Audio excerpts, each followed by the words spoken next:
लखनऊ में गर्मी बहुत थी। रिया अकेली एक छोटे से फ्लैट में रहती थी। उसका बॉयफ्रेंड आरव हर शाम देर से आता था।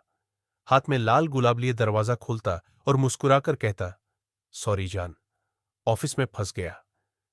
रिया पहले नाराज होती, फिर उसके गले लगते ही सब भूल जाती।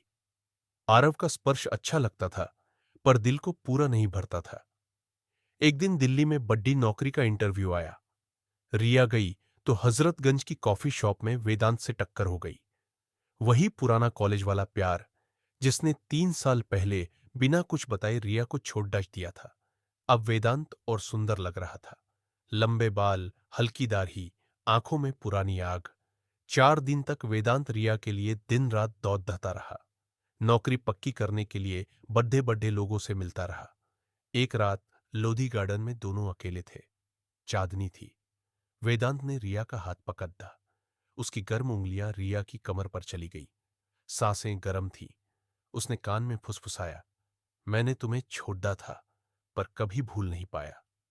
रिया की धड़कनें तेज हो गई। वेदांत ने होंठ उसके होंठ पर रख दिए। किस लंबा था, गीला था, भूखा था। उसका हाथ सादगी के अंदर चला गया।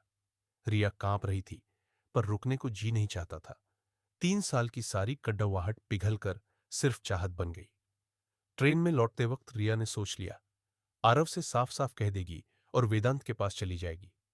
उसने वेदांत को लंबा पत्र लिखा, सारी दिल की बातें डाल दी, पर वेदांत का जवाब सिर्फ इतना आया, मुबारक हो, नौकरी पक्की, बाकी फिर कभी।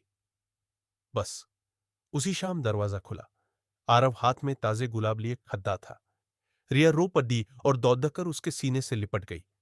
आरव ने उसे दीवार से सटाया, होठ चूमते हुए शादी खींच दी। रिया की सिसकियां आहों में बदल गई। गुलाब जमीन पर बिखर गए। उस रात रिया को समझ आ गया, वेदांत सिर्फ सपना था, आरव हकीकत है। वेदांत की सारी यादें आरव की गर्म बाहों में दबकर खत्म हो गई। लखनऊ की रात फिर से सिर्फ उनकी हो गई।